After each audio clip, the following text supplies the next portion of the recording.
So much of your work revolves around love and matters of the heart. You recently or you're doing a workshop right now, I believe, on how to make a great love, Yes. right? Yeah. And I wrote a Talk book, and you Love wrote a Game. book too, right? Yes. Talk Yeah. to talk to us about like your perspective on love and how to create love within yourself and within a relationship. Yeah. And you're right. A lot of my work has everything to do with that because I think that anything and everything that you're involved with, there is some love relationship there.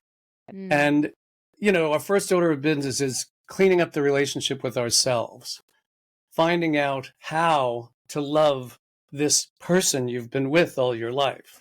mm, And so, you know, the first application of love is learning how to love yourself, learning how to appreciate yourself. You talked about Affirm Clear before.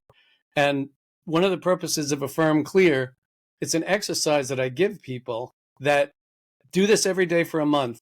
For 60 seconds, state all the positives about you and say Affirm Clear after each one. And after a month, you will love yourself more than you did.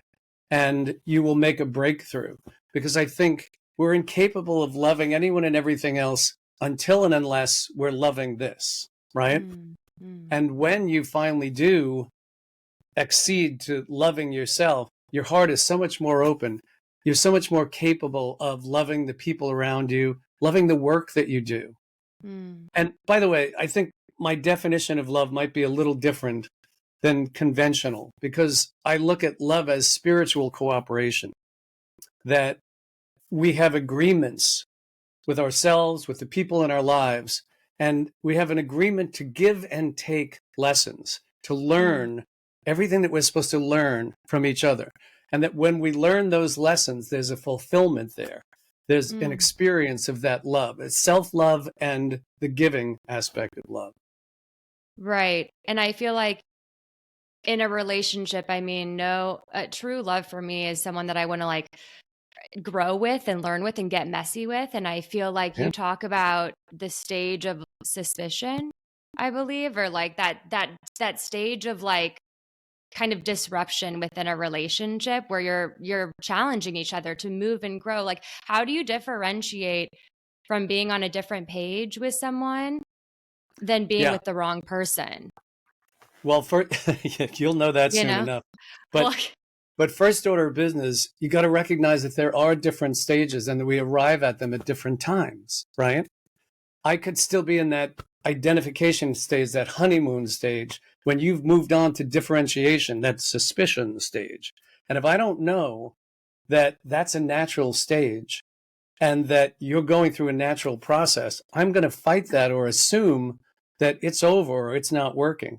But if I mhm. know that, wait, that's just a different location of love, then I can reconcile that with the trust that I'm going to get there too. And this is just something to learn. Right. I think that was one of the biggest lessons with Brandon and I because I move at a very different speed than Brandon and I was trying to control that. I was trying to Right. force that upon him. And I Right. realized that his story is not my story and we're on two very different journeys but we're living in harmony with each other but it yeah, giving each other space and love. And I feel like moving through the paradox process, it really helped me find love within myself 100%. I think that's probably at the core of it. And then it unlocked deeper worth. Yeah. And, you know, love is so much about acceptance, right? Self acceptance, acceptance of your partner. And when you can accept that, okay, they're exactly where they're supposed to be for some Mm, reason, well, then you got to figure out why and how. And you will find those answers when you look for them. But you're right. There's so many different stages. You know, the last stage, the creation stage is really the most fun. That's when the love comes back, the infatuation, the excitement, the building, you know, the inspiration to, I don't know, build a family or get a house together or build a business or mm. whatever it is, right? Right. I mean, we all want to jump to that phase. So can you break down the phases for Sure. everyone? There's identification or the honeymoon stage, right? We all love that one. And when that changes, we think it's over. Like, what's going on? The next stage is differentiation, where you realize, wait a second, there's a me here, and I've got to take care of this me, Mm-hmm. right? People polarize during that stage, and many people break up. But it's just differentiation. It's just deciding that we're different. Then there's assimilation, which means, okay, I acknowledge the us that we are. I'm committed to it. I don't know what I'm committed to yet, but I'm committed to this, whatever this is. From Mm-hmm. there, we go to an integration stage where we decide that we're committed to explore more, to find out more, to build more, to see what's actually here. No one's running away. Okay. An argument is not going to lead to the end of the relationship. Mm-hmm. So it's the beginning of real commitment. As you build in that stage, you start to build trust and mutual interest and respect. That's an exciting stage. Mm-hmm. You're not ready yet for the creation stage. That's the last stage. And that's when it's really, okay, you and me, we're going to make some things happen. We're going to start that family. We're going to start that business. We're going to buy a house. We're going to do all these good things.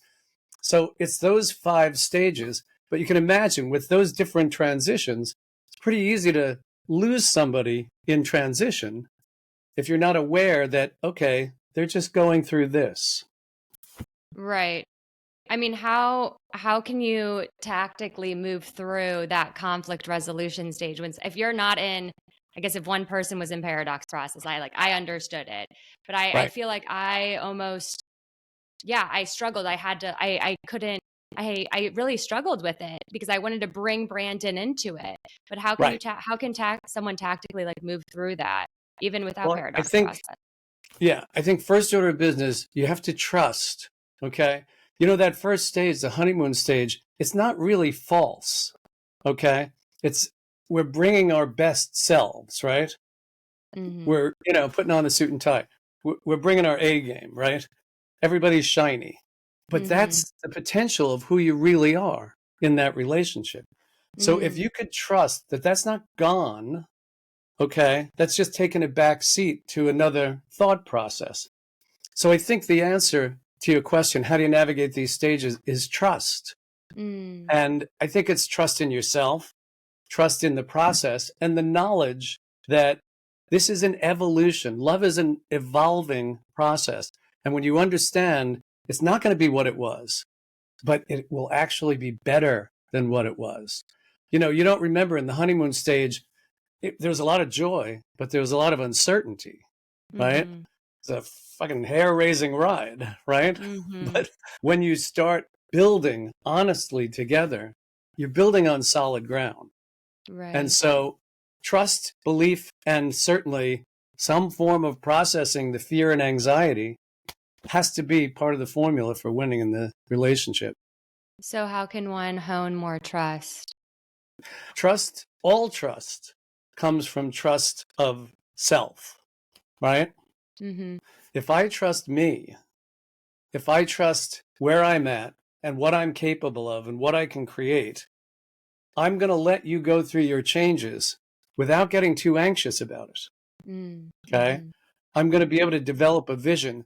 So I think, if you're asking how do you get there by processing, well, you clear your fear, your attachment, your anxiety, your worry, your doubt, and your previous history, right? Mm-hmm. If you're asking as a kind of citizen, how do you do that? I would say you've got to have the knowledge to know that it is an evolution and that you're going to be in one stage or another of that evolution. Right. It's like going to school. You're going to go through the 3rd grade and the 4th grade and the 8th grade and so forth and so on. And you can't judge yourself for where you're at. You just have to recognize, okay, that's the stage you're at. Right. One of my favorite quotes is just one of the lessons that I've learned over the years is to have blinders and to really like tune into like my own energy and my core self, my truest self, and just like kind of keep going. Maybe I'll get like drops of inspiration from people and expanders along the way, but it's like really kept me in my own zone of genius as I've been like putting one foot in front of the other as an entrepreneur.